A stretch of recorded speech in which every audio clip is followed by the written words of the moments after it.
أعوذ بالله من الشيطان الرجيم بسم الله الرحمن الرحيم والصلاة والسلام على أشرف المرسلين وعلى آله وصحبه أجمعين اللهم افتح علينا وأنت خير الفاتحين اللهم آت نفوسنا تقواها وزكها أنت خير من زكاها أنت وليها ومولاها اللهم اهدنا لأحسن الأخلاق فإنه لا يهدي لأحسنها إلا أنت واصرف عنا سيئها فإنه لا يصرف عنا سيئها إلا أنت اللهم ارزقنا الإخلاص في هذا العمل وارزقنا القبول يا رب العالمين وتجاوز عن سيئاتنا واغفر لنا وارحمنا واعف عنا أجمعين برحمتك يا أرحم الراحمين آمين. السلام عليكم. Alhamdulillah, Akhi Farid, pour l'invitation. Honnêtement, c'est toujours un plaisir pour moi d'être ici. Alhamdulillah. Même si j'habite à 20-30 minutes d'ici, je dis toujours que Olney, c'est ma mosquée de cœur. C'est pour ça que j'ai appris les tarawih avec nos frères ici tous les soirs. Alhamdulillah. Et c'est un honneur pour moi d'être là. Donc, comme l'a dit Farid, on est dans le mois du Coran, le mois du Ramadan. Et le mois du Coran, c'est aussi l'occasion finalement de méditer à travers les versets du Coran, d'étudier les versets du Coran et d'extraire du Coran des choses qui vont être utiles dans notre vie de tous les jours. Et donc c'est ce qu'on va faire là ensemble, Inch'Allah ta'ala. Et j'ai choisi le thème de l'épreuve parce que, alhamdulillah, c'est un sujet qui touche l'humanité tout entière, c'est un sujet qui touche tous les musulmans, les musulmanes, les grands, les plus jeunes, les enfants, les mariés, les solitaires, ça touche tout le monde. Et donc on va essayer, Inch'Allah ta'ala, d'extraire du Coran quelques conseils, quelques guidances, quelques lumières que Allah subhanahu wa ta'ala lui-même nous donne pour vivre l'épreuve, Inch'Allah ta'ala. Le premier conseil qu'Allah nous donne, et que je me donne et que je vous donne, Inch'Allah, c'est qu'avant de vivre l'épreuve, il faut être conscient de la finalité de l'épreuve. Être conscient de pourquoi Allah a fait qu'il y a des épreuves. Et il y a des versets qu'on connaît tous, comme celui de Surat Al-Mulk, où Allah subhanahu wa ta'ala nous dit تبارك الذي بيده الملك وهو على كل شيء قدير الذي خلق الموت والحياة ليبلوكم أيكم أحسن عملا وهو العزيز الغفور. Allah dans ce premier verset nous dit الذي خلق الموت والحياة ليبلوكم. Allah nous dit j'ai créé la mort et la vie. Et vous noterez qu'Allah subhanahu wa ta'ala n'a pas dit j'ai créé la vie et la mort. Pourquoi? Parce qu'en vérité la mort dont Allah parle est la mort de cette première vie. Et la vie dont Allah parle est la vie future que nous aurons au paradis, Inch'Allah ta'ala. Donc la première des choses qu'on va vivre, c'est de mourir. Comme si Allah nous disait, je vous ai créé une première fois pour que vous mouriez, et une deuxième fois pour que vous viviez. Mais nous, en vérité, on a inversé le concept. On a oublié que la vraie vie, elle commençait après la mort. Et que cette vie-là était temporaire. Que c'était une vie d'épreuve. Allah nous dit qu'il l'a créée pour nous éprouver. لِيَبْلُوَكُمْ أَيُّكُمْ أَحْسَنُ عَمَلًا. Allah vous a créé et il a créé la mort et la vie pour savoir lesquels d'entre vous allaient être les meilleurs. Lesquels d'entre vous vont agir de la meilleure des manières. Autrement dit, Allah vous dit d'office, cette vie est un test. Cette vie, elle n'est pas faite pour être vécue. Cette vie, c'est un examen. C'est lorsque vous êtes à l'école et que vous travaillez parce que vous savez que vous avez une année dure et qu'à la fin de l'année, vous avez un partiel, vous avez des examens ou des concours, un passage, et vous savez que cette année, elle est dédiée à ça. Eh bien, Allah vous dit, cette vie, elle est dédiée à ça. À avoir votre diplôme d'entrée au paradis. Comment je fais, ya Allah? لِيَبْلُوَكُمْ أَيُّكُمْ أَحْسَنُ عَمَلًا. Comment allez-vous agir?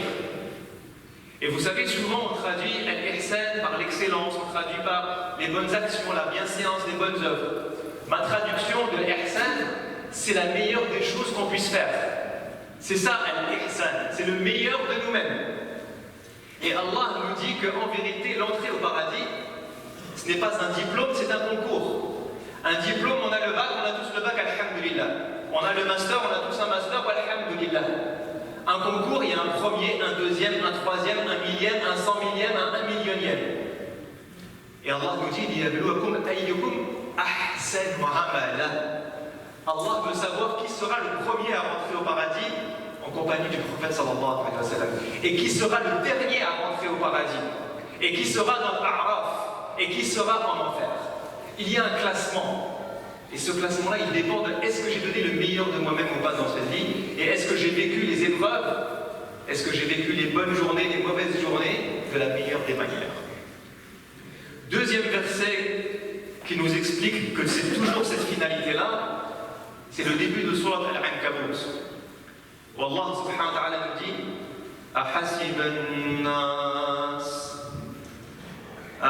الناس أن يتركوا أن يقولوا آمنا وهم لا يفتنون. Allah nous dit, est-ce que les gens ont réellement cru que nous allions les laisser dire Amanna, nous avons la foi, sans les éprouver, sans les tester, sans examiner cette foi-là, sans voir si c'est une vérité ou pas? Allah dit juste après, et nous avons éprouvé et testé tous ceux qui vous ont précédés,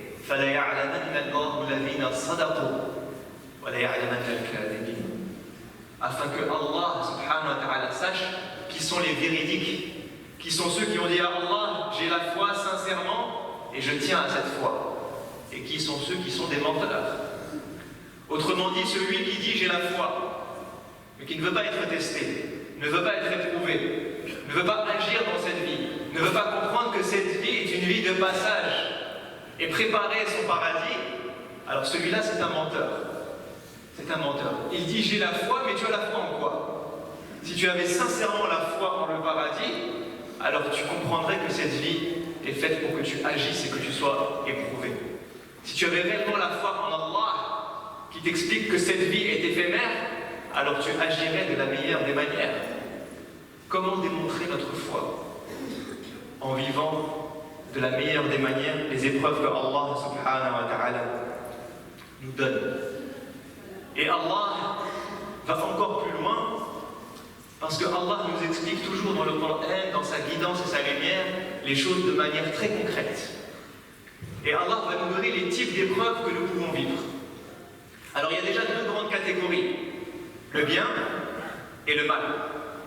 Les musulmans de manière générale ne considèrent que le mal comme étant une épreuve. Mais Allah nous dit وَيَبْلُوكُمْ بِالشَّرِّ وَالْخَيْرِ فِتْنَةً. Nous vous éprouverons avec le mal et le bien, les deux en guise de test.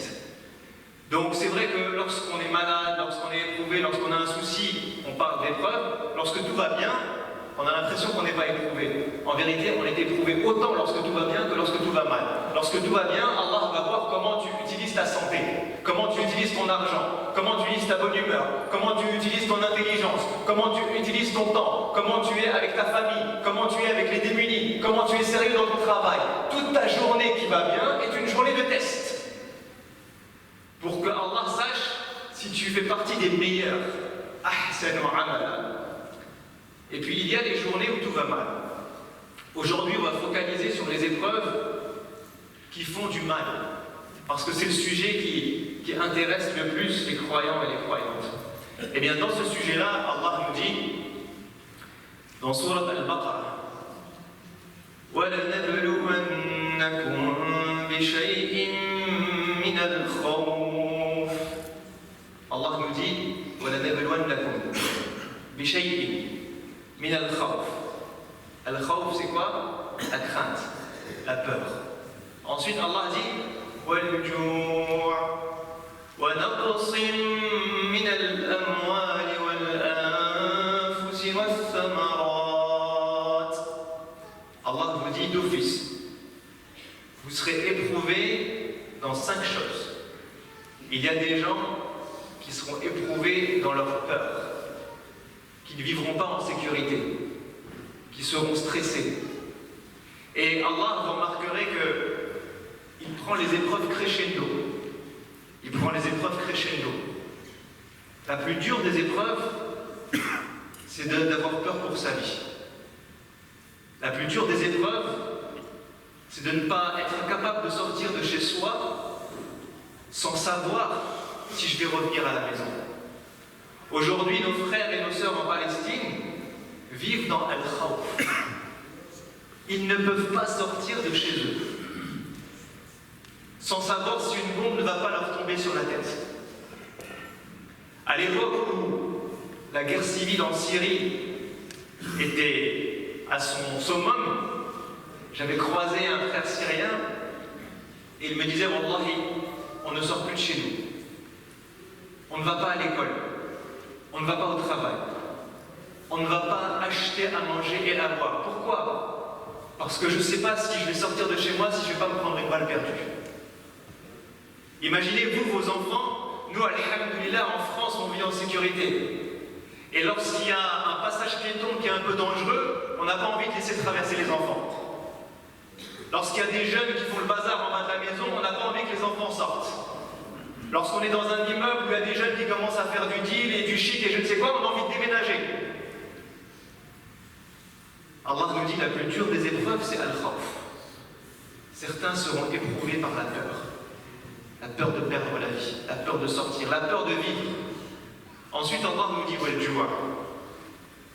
Un cran en dessous, c'est le fait d'avoir faim. Et ça, c'est une épreuve également très dure. Parce que nous, alhamdoulilah, nos frigidaires sont remplis. Et alhamdoulilah, nos ventres sont remplis. À tel point que le mois du Ramadan, c'est censé être le mois du jeûne, où on mange moins, et les musulmans, pendant le mois du Ramadan, ils mangent plus. Parce qu'ils compensent les 3 repas en 4 repas le soir. Au lieu de manger moins au ftour et au suhour, non, ils compensent. À tel point où ils ont mal au ventre, à tel point où ils s'endorment, à tel point où ils n'ont pas la force d'aller prier à la mosquée. Et il y a des gens, ils n'ont pas de quoi manger. Wal-Jua.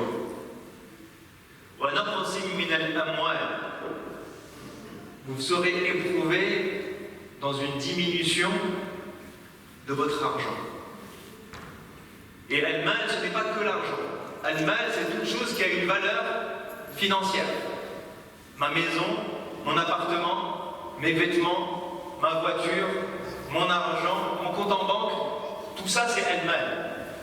Allah vous dit d'office, vous serez éprouvés par une diminution de ça. Et il y a des gens qui vont perdre beaucoup d'argent.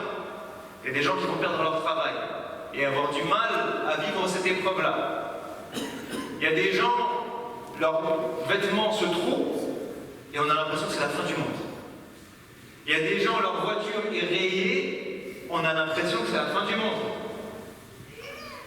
Et Allah nous dit tout ça fait partie de Al-Mal. Mais Allah éprouve chacun en fonction de son niveau. Celui qui fait une catastrophe lorsque son pantalon se trouve ou que sa voiture se raye, il n'est pas prêt à vivre la perte d'emploi. Il n'est pas prêt à vivre la peur ou la faim. Allah l'éprouve à un niveau très bas. Allah ensuite nous dit, et je vous éprouverai également avec une diminution de vos propres personnes. Qu'est-ce que ça veut dire ça?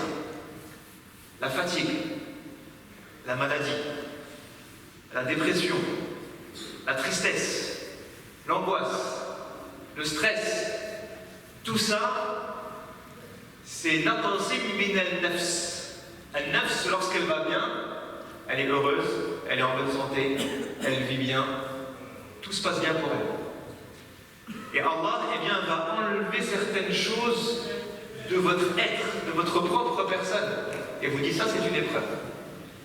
La fatigue est une épreuve, la maladie est une épreuve. La tristesse est une épreuve. Et Allah vous la fera vivre. Et Allah termine par was-samarat. As-samarat, ce sont les résultats. As-samar, c'est le résultat d'une œuvre. Le terme initialement est très utilisé dans l'agriculture. Parce que lorsque je plante une graine, eh bien j'attends la récolte. J'attends d'avoir des fruits, d'avoir des légumes, de pouvoir vendre ça. Parce que je suis un paysan, un agriculteur, et je vis de ce qui sort de la terre. Ça, c'est al-thamarat de la terre. Mais toute œuvre que vous faites dans votre vie, tout projet que vous mettez en place, toute action pour laquelle vous attendez un retour sur investissement, j'ai fait un effort et je m'attends à un résultat, je m'attends à une réussite, je m'attends à un succès. Eh bien, toutes ces choses-là peuvent être éprouvées. Autrement dit, vous pouvez être éprouvé par une mauvaise récolte à cause de la météo si vous êtes agriculteur, mais vous pouvez être éprouvé par un échec dans votre travail, vous pouvez être éprouvé par une défaite, vous pouvez être éprouvé par un problème dans vos calculs, un problème dans votre rapport, un problème dans votre travail, un problème dans votre association, un problème dans votre entreprise que vous montez et vous n'avez pas les résultats escomptés. Tout ça, ce sont des échecs, des diminutions de al-thamarat. Est-ce que c'est clair? Allah nous a catégorisé tout ce qui peut nous arriver de mal dans notre vie dans un seul verset. Allahu Akbar. Et donc là, pourquoi j'ai commencé par cette introduction un petit peu longue? Pour vous montrer que Allah subhanahu wa ta'ala, encore une fois, nous avertit. Et déjà, avant de rentrer dans comment faire pour vivre l'épreuve, eh bien, celui qui est préparé à vivre l'épreuve la vivra 100 fois mieux que celui qui n'est pas préparé. Celui qui est conscient qu'il vit pour être éprouvé lorsque l'épreuve elle vient, eh bien il sait qu'elle vient. Celui qui étudie, qui attend un examen à la fin de l'année, il attend l'examen à la fin de l'année. Il n'est pas surpris lorsque l'examen arrive. Il se prépare à l'examen. Et celui qui vit quotidiennement en sachant qu'il est éprouvé dans le bien et dans le mal, qu'il vit tous les jours, qu'il y a 5 catégories de choses dans lesquelles Allah subhanahu wa ta'ala peut lui enlever et peut l'éprouver, alors il se prépare. Alors il sait que ça peut arriver. Et quand ça arrive, il n'est pas catastrophé. Il ne tombe pas des nues, comme celui qui n'est pas prêt. Comme s'il n'avait jamais lu ce verset. Comme s'il n'avait jamais lu Surat al-Baqarah, ou Surat al-Mulk, ou Surat al-Ankabut, et qui ne sait pas que l'épreuve existe. Et lorsque l'épreuve tombe sur lui, c'est la catastrophe.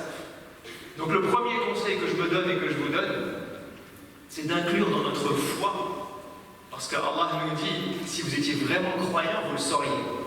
Inclure dans notre foi que cette vie est éphémère, que cette vie est une vie d'épreuve, que cette vie est une vie d'examen et de test, et que chaque journée que Allah fait, eh bien nous connaîtrons des épreuves, que ce soit dans le bien ou dans le mal, Inch'Allah. Ensuite, on va rentrer dans l'épreuve à proprement dite. Donc je vis une calamité, je vis une douleur, je vis une souffrance, je vis un problème dans les 5 catégories que nous avons citées. Qu'est-ce que Allah me donne comme lumière et comme guidance pour que je vive, que je chemine à travers ce problème que je vis? 4 ou 5 conseils que je vous donne, Inch'Allah ta'ala, qui en vérité ne sont pas les miens, mais ceux du Coran. Premier conseil qu'Allah nous donne, c'est changer de lunettes. Premier conseil qu'Allah nous donne, changer de lunettes. Ça veut dire quoi, changer de lunettes? Ça veut dire que lorsque l'épreuve elle tombe, on la regarde avec notre référentiel à nous, avec des lunettes qui ne sont pas les lunettes du Coran, des lunettes qui ne sont pas les lunettes d'Allah. Allah nous explique que lorsque l'épreuve arrive, il faut prendre du recul. Dans plusieurs choses. La première des choses qu'on fait lorsqu'on change de lunettes, c'est qu'on se rend compte que cette épreuve-là, c'est une goutte dans un océan. Si ma vie c'est al-akhirah, si je pense à al-akhirah, et que je vis un problème dans une journée de ma vie, alors ce problème n'est en vérité rien dans ma vie. C'est en vérité rien dans ma vie. Moi je me rappelle l'époque où j'étais en prépa. Quand on rentre en prépa, on nous dit ça va être difficile, ça va être la mort, tu vas souffrir, tu vas travailler jour et nuit, jour et nuit, jour et nuit, jour et nuit, et à la fin tu ne sais même pas si tu vas réussir. Ça se trouve à la fin tu auras perdu 2 années de ta vie. Et vous voyez, vous rentrez en prépa, je me rappelle la première semaine, on est 40 dans la classe, le premier jour il y en a 2 qui partent, deuxième jour il y en a 2 qui partent, Au bout d'une semaine, on n'est déjà plus que 30. Tu dis, subhanallah, c'est quoi cette histoire? Mais tu tiens. Pourquoi tu tiens?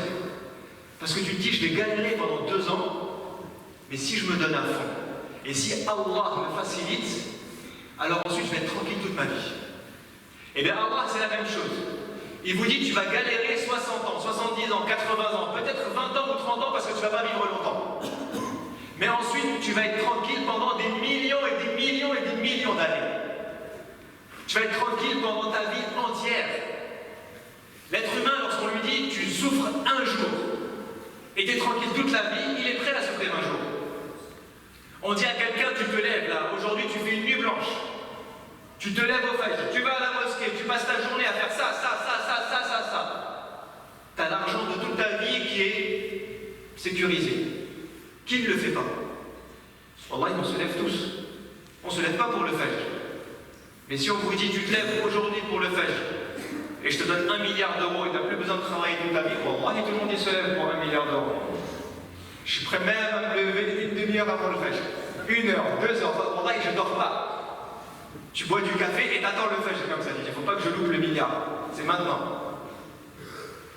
Et Allah, il nous dit, votre vie, c'est une goutte dans l'éternité, wallah. Le prophète sallallahu alayhi wa sallam nous dit, si je devais donner une métaphore, une image pour vous dire comment je suis moi dans la dunya, dans cette vie. Il dit, mon exemple, celui de la dunya, c'est comme un monsieur qui vient, qui fait un long voyage, et qui à un moment passe à côté d'un arbre. Alors il profite de l'ombre de l'arbre pendant quelques instants. Il se pose, il se repose pendant quelques minutes en dessous de cet arbre, parce qu'il a un air frais, un microclimat, un petit peu d'ombre, un petit peu de fraîcheur, et il s'en va. Ça, c'est ce que le croyant est dans la dunya.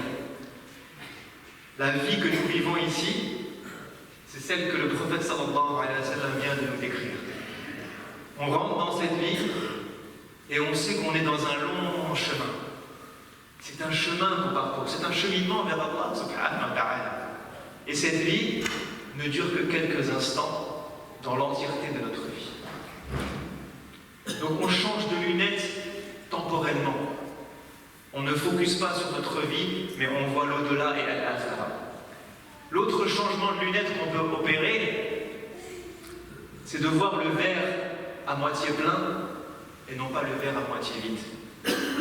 Le croyant, lorsqu'il a une épreuve, on a l'impression qu'il a des œillères, vous savez, comme les chevaux, parce qu'on ne veut pas que les chevaux aillent à droite à gauche, on veut que quand il est dans une course, il fonce dans sa course, il va tout droit. Et lorsqu'on a une épreuve, wallah, des fois on a des œillères et on ne voit plus que le problème. Regardez Sayyidina Ibrahim, il n'a pas d'enfant. Pendant combien d'années il a envie d'avoir des enfants? Toute sa vie. Toute sa vie. Allah lui permet, par un miracle, d'avoir des enfants alors qu'il est très âgé. Très âgé, on ne sait pas combien c'est. C'est 80 ans, 90 ans, Allahu a'lam. Qu'est-ce qu'il dit? Alhamdulillahi alladhi wahaba li ala al-kibri Ismaïl wa Ishaq. Inna rabbi lasami'u ad-du'a. Alhamdulillah. Je remercie Allah. Je suis reconnaissant envers Allah. Louange à Allah qui m'a donné alors que je suis vieux, très âgé. Ismaïl wa Ishaq, ses enfants, subhanallah. Et Allah dit, il dit, Inna Rabbi la sami'u ad-du'a. Mon Créateur, Allah, mon Seigneur, est certes, sans aucun doute, à l'écoute de l'invocation. Parce qu'on pourrait douter, quand ça fait 80 ans qu'on dit Ya Allah, Ya Allah, Ya Allah, on pourrait douter que Allah nous entend. On pourrait douter que Allah nous écoute. Là, Sayyidina Ibrahim, il confirme Inna Rabbi la sami'u ad-du'a. Wallahi, Allah vous écoute, Allah vous entend. Même s'il ne vous donne satisfaction qu'après 80 ans, même s'il ne vous donne pas satisfaction dans cette vie, mais dans l'au-delà, Wallahi, Allah vous entend et vous le verre à moitié plein. Lorsque Allah lui donne des enfants, même à 90 ans, il dit Alhamdulillah. Nous, musulmans, en 2024, lorsque on a un dua et qu'Allah nous le donne un peu tardivement, on n'est pas content pendant toute la période où il ne nous donne pas, et lorsqu'il nous donne, on n'est toujours pas content. Et comment je vais faire maintenant à 80 ans pour profiter de mes enfants? Et comment je vais faire pour jouer avec eux? Et comment je vais faire pour courir avec eux? Et comment je vais faire pour leur apprendre? Et comment je vais faire si je meurs alors qu'ils sont encore jeunes? Et comment? Et on retourne le problème et on voit toujours le verre à moitié vide. Donc changer de lunettes, ça permet de voir les bonnes choses qu'Allah nous donne. Et Allah nous dit وَإِن تَعُدُّوا نِعْمَةَ اللَّهِ لَا تُحْصُوهَا. Si vous essayez de comptabiliser les bienfaits que Allah a sur vous, wallahi, vous serez incapable de les compter. Incapable. Parce qu'il y en a plus que tout ce que vous savez compter. C'est infini les bienfaits qu'Allah a sur nous. Mais il y a celui qui regarde que le 0,001% de problèmes et de choses qui lui manquent, et il y a celui qui regarde les 99,99999% de bienfaits qu'Allah lui a donnés. Il a changé de lunettes. Ce n'est pas les mêmes lunettes. Donc le premier conseil, c'est prendre conscience du fait que cette vie est une vie d'épreuve et qu'Allah nous a créé pour ça. Le deuxième conseil, lorsque l'épreuve arrive, eh bien, c'est de changer de lunettes et de se dire, ce n'est rien par rapport à l'éternité. Je me prépare à l'akhira. Vous avez des gens qui souffraient à l'époque du prophète sallam, comme la famille de Yasir, qui étaient persécutés, qui se sont fait tuer. Sa maman, qui a été la première tuée, la première martyre de l'islam. Pourquoi? Elle n'a rien fait. Juste croire en Allah. Et le prophète sallam n'avait aucun moyen de les défendre. Il ne pouvait rien pour eux. Alors qu'est-ce qu'il fait? Il passe devant eux et il dit Sabran ala Yasir, fa inna maw'idakum al-jannah. Soyez endurants, soyez patients, tenez bon. Notre rendez-vous à tous sera au paradis, Inch'Allah. Même si vous ne profitez pas de la vie, même si votre vie s'est terminée par de la souffrance, même si vous avez été tué injustement, comme beaucoup de gens aujourd'hui en Palestine et ailleurs partout dans le monde, alors le prophète sallam vous dit, c'est pas grave. Pourquoi? Parce que nous ne vivons pas pour cette vie, nous vivons pour le paradis. Alors on se retrouvera au paradis, Inch'Allah. Et c'est le plus important. Le plus important, c'est la vie future. C'est pas cette vie-là.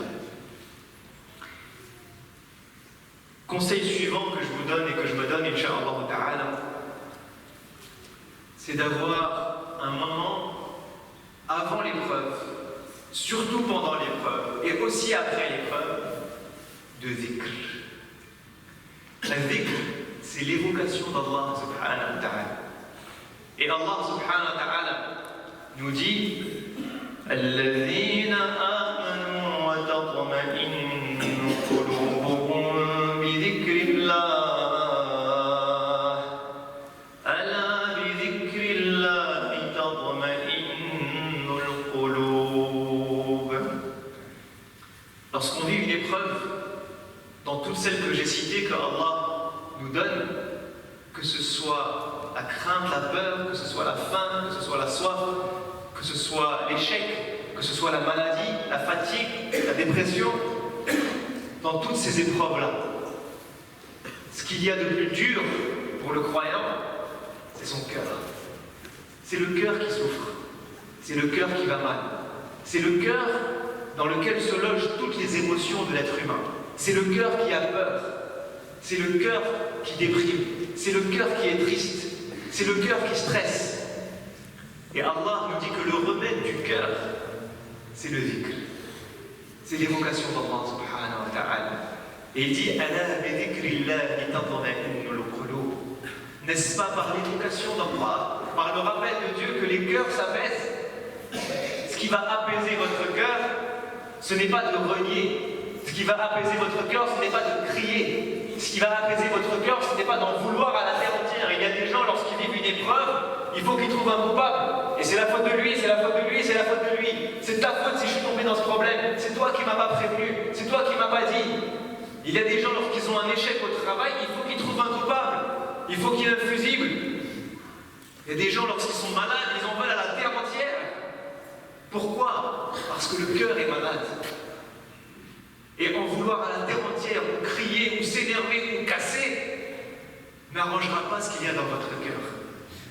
Ne vous donnera pas l'apaisement du cœur, ne vous permettra pas de vivre l'épreuve ou de cheminer dans cette épreuve. Au contraire, vous allez vous rajouter une épreuve au-dessus de votre épreuve. Ce qui va vous aider dans l'épreuve, c'est l'évocation d'Allah. Et c'est pour ça qu'Allah nous dit dans Surat Al-Baqarah, ceux qui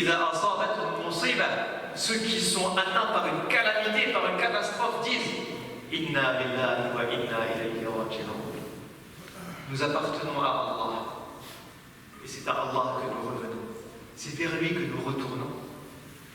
Celui qui dit Alhamdulillah, Alhamdulillah, Alhamdulillah, comme Sayyidina Ibrahim, que Allah nous dit qu'il est shakiran li an'umih. Allah dit de Ibrahim alayhi salam que c'est un être reconnaissant.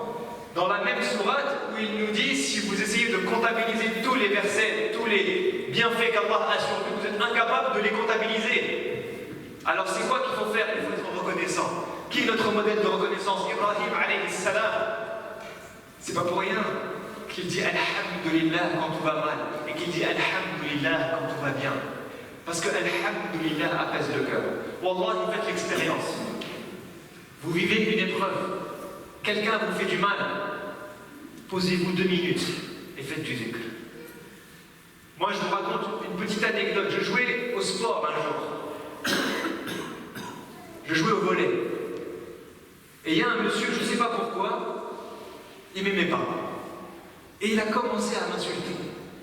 Il a commencé à se moquer de moi. Et il a commencé à sortir des phrases qui touchaient à mon honneur, à ma dignité. Et ça m'a fait très très mal. Je ne lui ai rien fait. Je me suis posé sur le banc. Et vous savez, vous avez un shaitan qui commence à venir. Parce que soi-disant pour lui, je jouais mal. Et là, tu commences à te dire, mais je vais me lever, je vais lui montrer de quoi je suis capable. Je vais me lever, je vais lui smasher sur la figure. C'était un vieux monsieur en plus, subhanallah.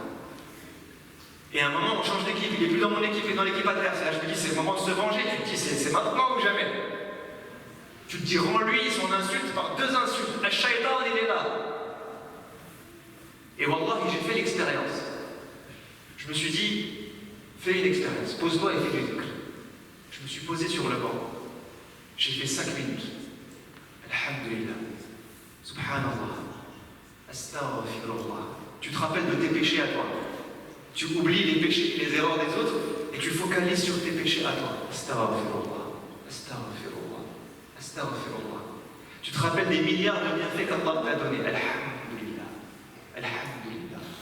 Tu te rappelles qu'il n'y a que Allah qui importe dans ta vie. La ilaha illallah.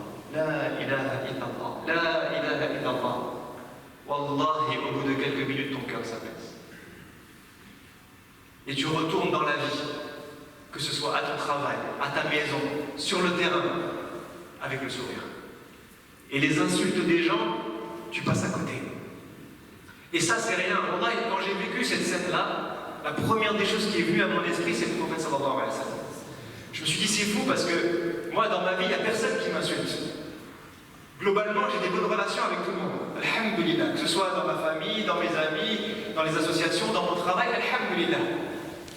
Et là, une fois dans ta vie, quelqu'un t'insulte, et je me dis, subhanallah, comment ça fait mal. Et tu te dis, le prophète sallallahu alayhi wa sallam, on l'insultait tous les jours. Tous les jours. Et c'est pas pour rien que Allah lui dit, je sais que ça touche, je sais que ça blesse. Je sais que ta poitrine se serre lorsque les gens t'insultent, lorsqu'ils te traitent de menteur, lorsqu'ils attaquent tes enfants, lorsqu'ils attaquent ta dignité. Et Allah lui dit quoi? Fais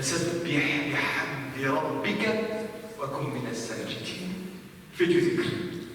Dis subhanallah. Dis alhamdulillah. Prosterne-toi. Ça ira mieux. Ce sont des lumières coraniques. Et wallah, et les épreuves que nous on vit, par rapport aux épreuves du prophète sallallahu alayhi wa sallam, c'est rien. C'est rien. Moi, j'ai été touché sur un terrain de volley parce que quelqu'un m'a insulté une fois. Vous imaginez celui qui est insulté tous les jours? Tous les jours. Le meilleur des hommes. Vous imaginez celui à qui on insulte les enfants? Celui dont on répudie les filles, parce que ce sont les filles du messager sallallahu alayhi wa sallam, alors qu'elles n'ont rien fait de mal.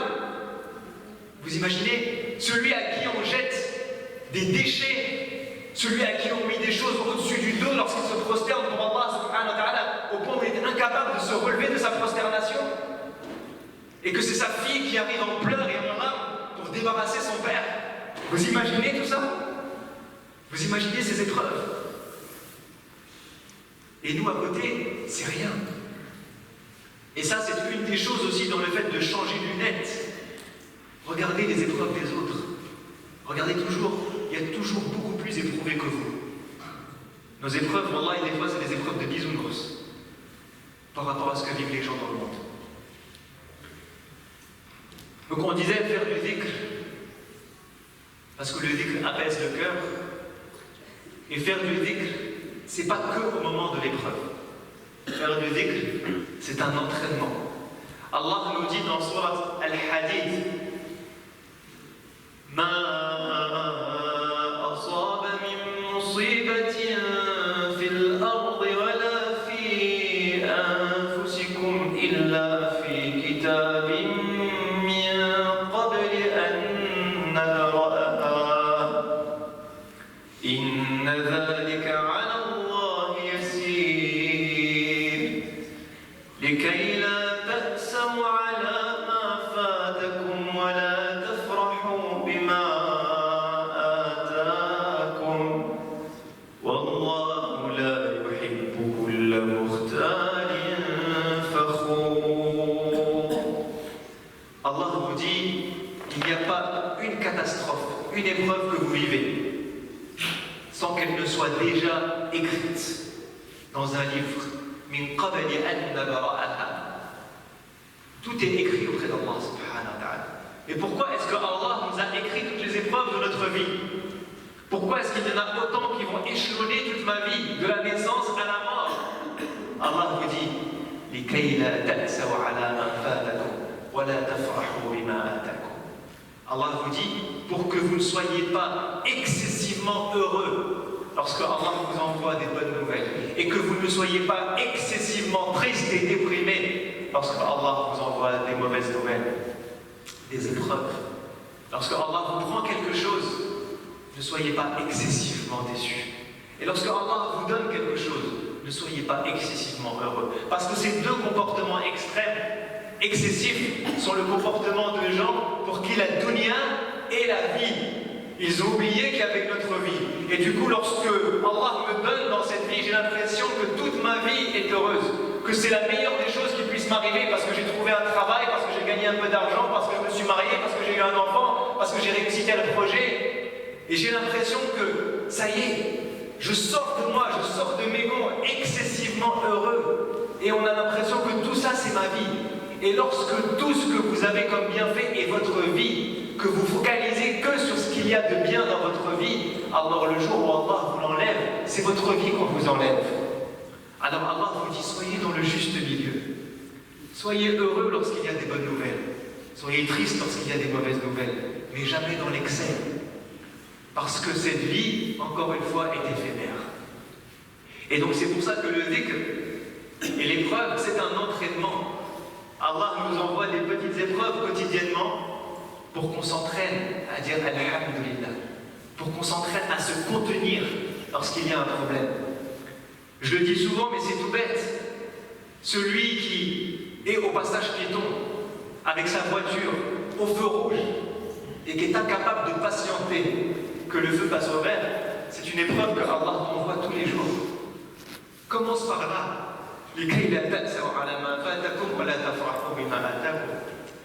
Éduque ton âme à être patiente et endurante.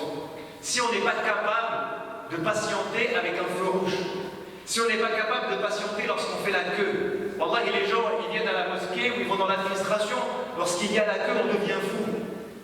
Il y a la queue, on devient fou, on ne veut pas patienter, on veut doubler. Allah nous envoie des petites épreuves tous les jours. Il n'y a pas une journée de ta vie sans qu'il y ait des épreuves. Et les petites épreuves sont là pour t'entraîner aux grandes épreuves. Si on n'arrive pas quotidiennement à s'entraîner, alors on ne pourra pas vivre les grandes épreuves. Et wallah, je vous le dis d'expérience. Moi j'aime bien faire des expériences spirituelles. Je suis physicien de formation, donc tout ce qui est expérimental, j'adore. Et avec la spiritualité, je fais pareil. Eh bien, je ne sais plus si c'était les dernières vacances ou celles d'avant. Je fais l'expérience de Alhamdulillah. Ce que je suis en train de vous dire, j'essaye quotidiennement de me rappeler de choses et de dire Alhamdulillah, Alhamdulillah, Alhamdulillah. Je fais une expérience, tout va bien. On rentre de Normandie, avec toute la famille, les enfants derrière, 3 enfants dans la voiture, 3 vélos accrochés sur le coffre. Et là, j'entends un bruit bizarre. J'entends boum. Et je me dis, il y a un vélo qui est tombé. Peut-être un vélo qui était mal accroché qui est tombé. Subhanallah, je suis sur l'autoroute. Je continue de rouler, j'essaie de regarder dans mon rétro. Et là, je vois que c'est pas un vélo qui est tombé, c'est le porte-vélo qui est tombé.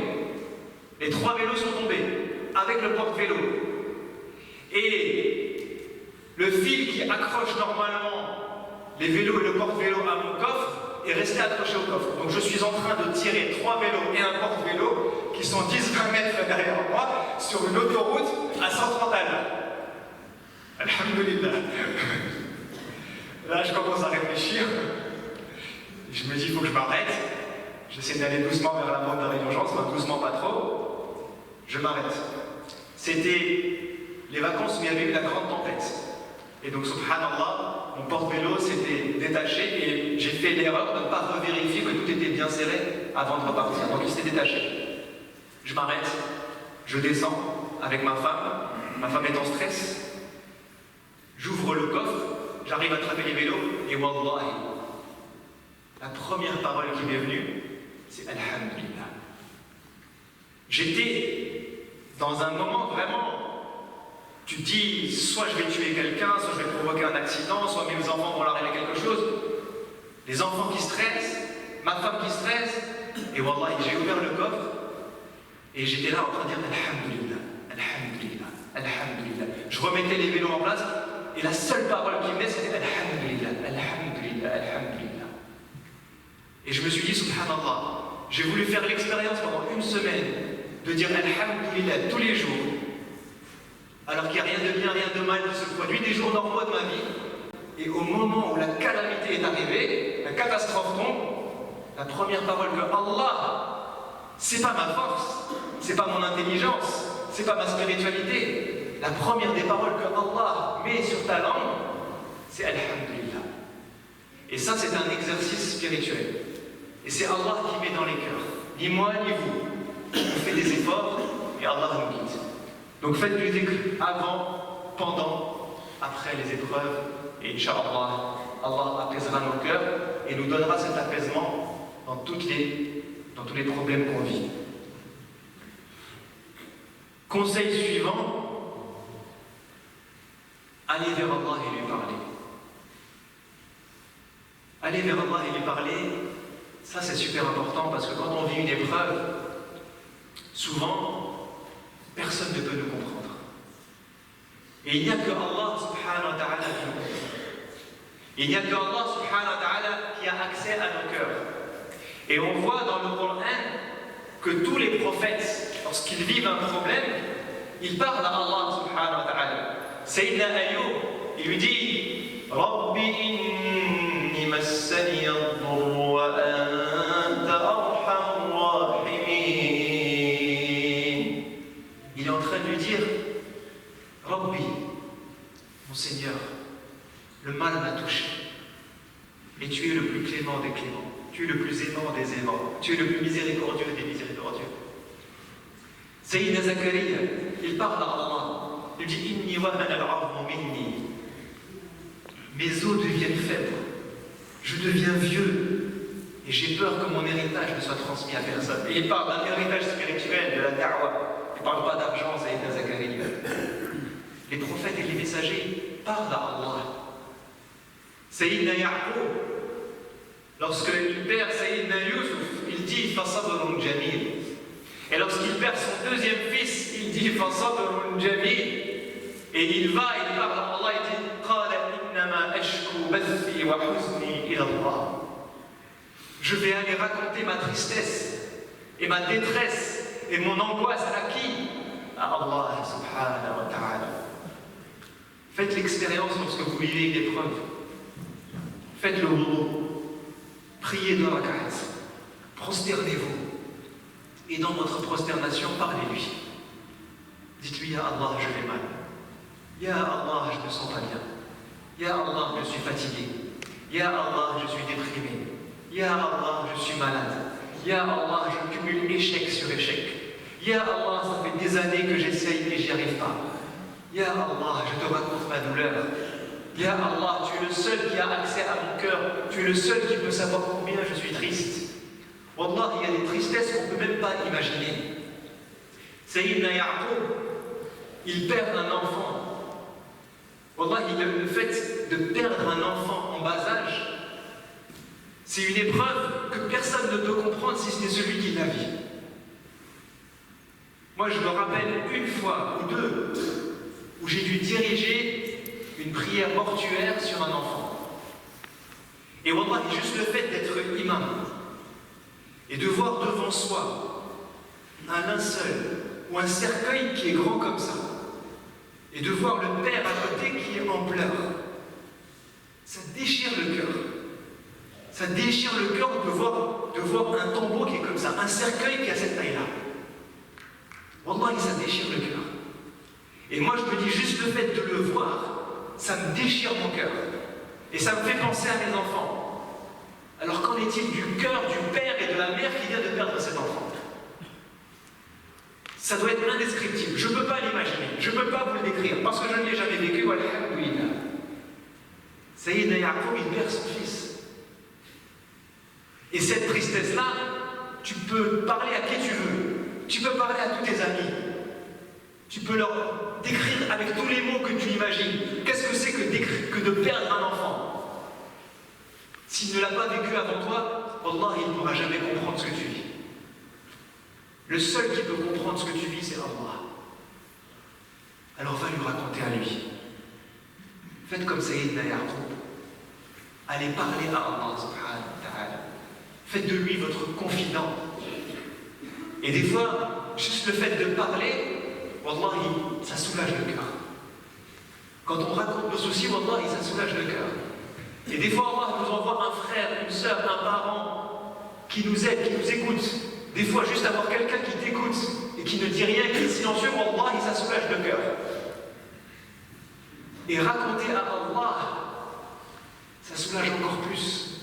Et ça soulage les choses que tu ne peux pas dire à quelqu'un. Parce qu'il y a des douleurs qu'on ne peut pas dire à un frère ou à une sœur ou à un parent. Il y a des douleurs qu'on ne sait même pas nous-mêmes exprimer. Et que seul Allah subhanahu wa ta'ala est capable de voir.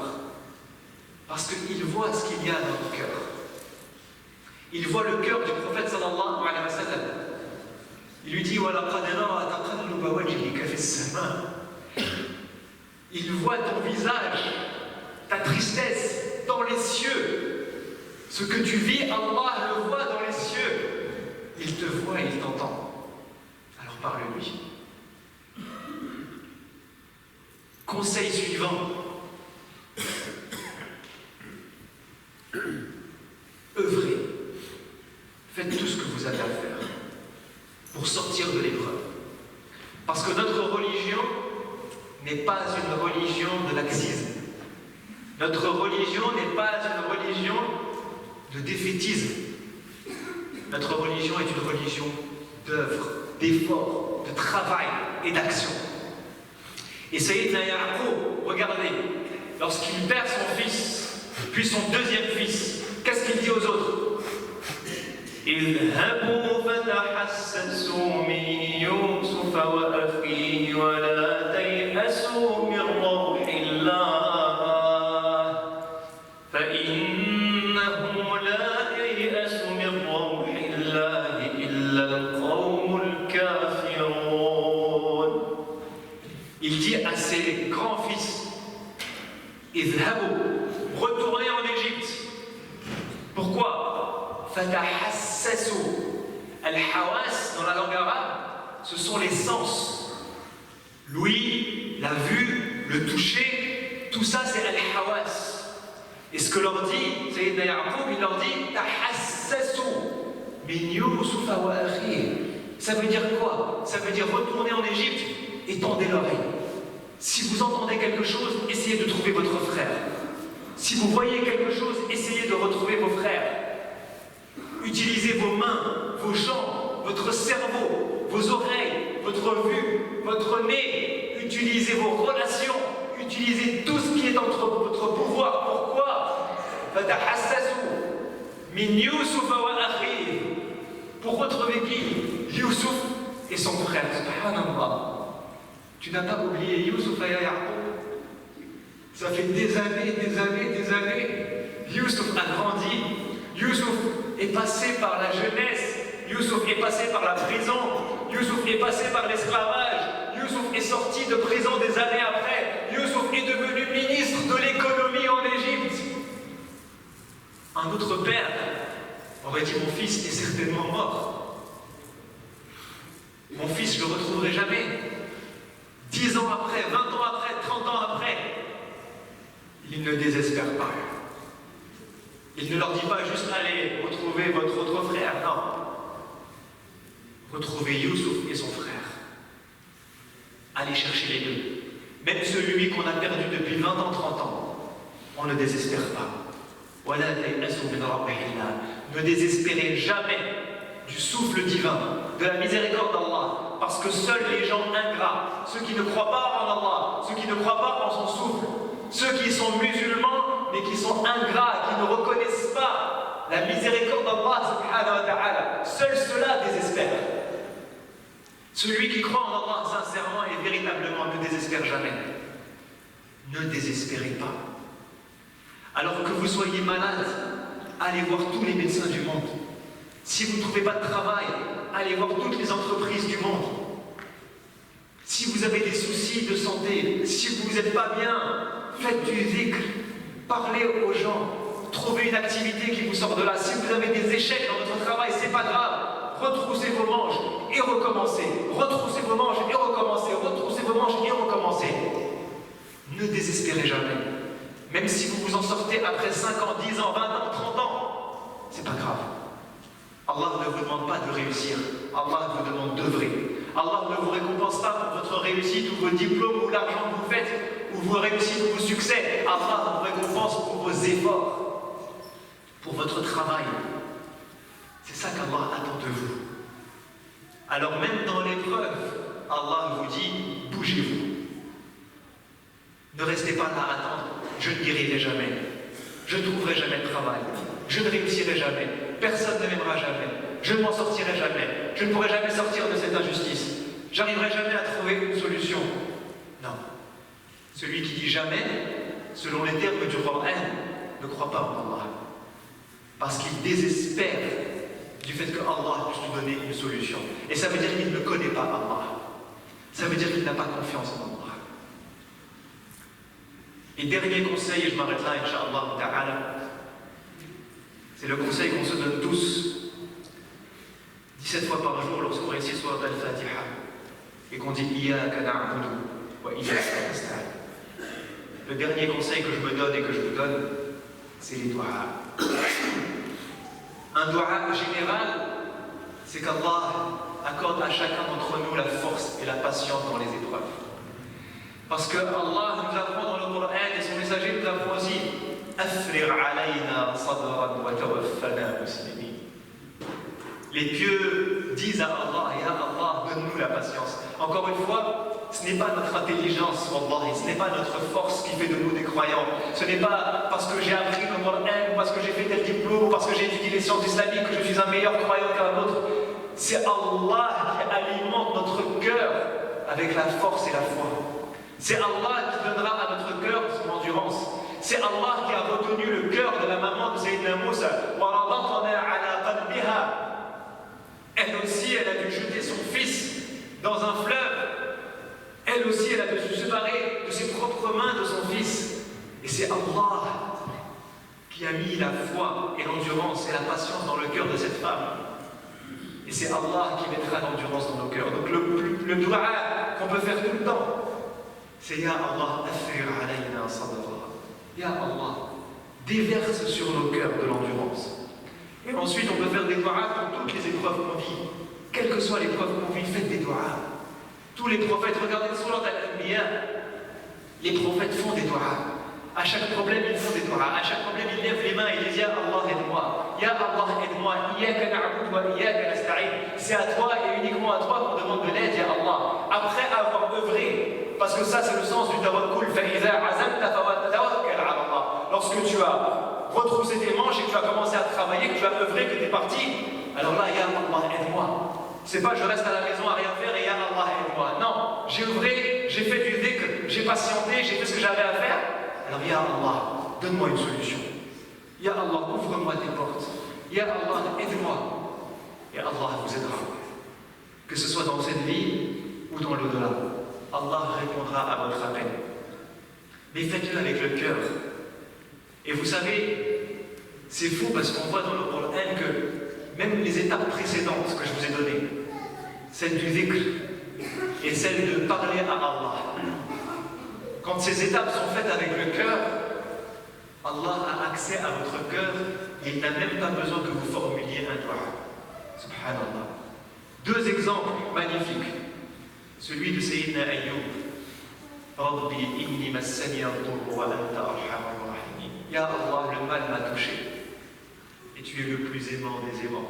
Allah dit juste après, fastajabna lahu. Nous l'avons exaucé. Mais t'as exaucé quoi, Ya Allah? Il n'a rien demandé. Je sais ce qu'il veut dans son cœur. Sans qu'il ne fasse de dua. Juste le fait qu'il me parle, qu'il me dise j'ai mal, je lis dans son cœur comme dans un livre ouvert. Allah lit dans votre cœur. Si vous lui parlez avec votre cœur, Allah sait ce que vous voulez. Il sait ce dont vous avez besoin.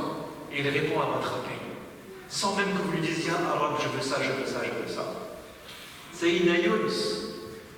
Allah nous dit فَلَوْلَا أَنْ كَانَ مِنَ الْمُسَبِّحِينَ لَلَبِثَ فِي بَطْنِهِ إِلَى يَوْمِ يُبْعَثُونَ. Allah nous dit, si Sayyidina Yunus n'avait pas fait partie des musabbihin, des gens qui font du dhikr avec le cœur, qui disent Subhanallah, Subhanallah, Subhanaka inni kuntu min al-zalimin, il fait du tasbih à Allah avec le cœur, il ne s'est pas plaint, il n'a rien raconté, il n'a pas fait de dua, mais Allah l'a sorti de l'obscurité de la baleine, de l'obscurité de la mer, de l'obscurité de la nuit. Pourquoi? Parce qu'ils faisaient partie des musabbihin. Faites du dhikr, mes frères et mes sœurs. Et Allah vous sortira de l'obscurité vers la lumière. Sans même que vous lui disiez Ya Allah, j'ai mal. Sans même que vous lui disiez Ya Allah, j'ai besoin que tu me trouves une solution. Allah accorde une attention particulière au cœur des croyants qui font du dhikr. Parce que ceux qui font du dhikr, leur cœur est connecté à Allah. J'ai un cœur ici sur terre. Et même dans l'obscurité de la mer et l'obscurité de la baleine, mon cœur est connecté à Allah. Alors Allah m'entend, Allah me voit. Et alors Allah m'ouvre ses portes. Allah n'a pas besoin que ces cœurs-là parlent. Parce que ces cœurs-là sont connectés à Allah en continu. Parce qu'ils font du dhikr en continu avec leur cœur. Donc je résume et on s'arrête là, Inch'Allah ta'ala. Premier conseil, c'est de comprendre que cette vie est une vie d'épreuve. Comme ça on se prépare et lorsque l'épreuve vient, on sait que cette vie est une vie d'examen, une vie éphémère, on n'est pas surpris, on ne tombe pas des nues. Deuxième conseil, on change de lunettes. On change de lunettes. Lorsque l'épreuve arrive, on se dit ce n'est rien par rapport à l'infini. Ce n'est rien par rapport à l'akhira. Je vais retrouver les gens que j'ai perdus demain. On cligne des yeux, on meurt, wallahi. Wallahi, on va cligner des yeux, on va tous mourir. Et c'est pour ça que les compagnons, lorsqu'ils mouraient, n'étaient pas tristes. Ils disaient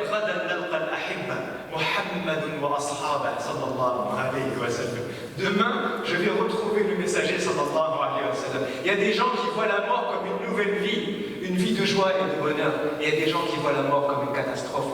Changeons de lunettes. Changeons de lunettes. Essayons de voir plus grand, de voir que c'est rien par rapport à l'au-delà et par rapport à l'infini de notre vie éternelle. Ce n'est rien par rapport à ce que les autres souffrent. Ensuite, faisons du zikr. Alimentons notre cœur par le rappel d'Allah. Parce que le rappel d'Allah apaise, parce que le rappel d'Allah nous connecte à lui, parce que le rappel d'Allah permet de faire descendre les tensions, les frustrations, le stress, la colère, la dépression, la tristesse. Le rappel d'Allah apaise le cœur. Ensuite, on œuvre, on se bouge, on essaye d'œuvrer et de changer les choses. On ne reste pas assis à rien faire, on n'est pas laxiste, on n'est pas défaitiste. On est là pour retrousser les manches et essayer de trouver une solution. Comme Ya'qub dit à ses enfants, toutes les pistes sont là, toutes les solutions sont possibles. J'utilise tout ce qu'Allah a mis en mon pouvoir pour sortir de l'épreuve. Je ne reste pas dans l'épreuve, je ne suis pas là pour rester. Et dernièrement, je lève les mains et je dis, Ya Allah, aide-moi. Ya Allah, donne-moi une solution. Ya Allah, déverse sur moi ta patience. Et Inch'Allah, Allah apaisera nos cœurs, Allah nous sortira de l'épreuve et Allah nous donnera des solutions que nul n'imagine parce qu'il est Allah subhanahu wa ta'ala. أقول قولي هذا وأستغفر الله لي ولكم فاستغفروه إنه هو الغفور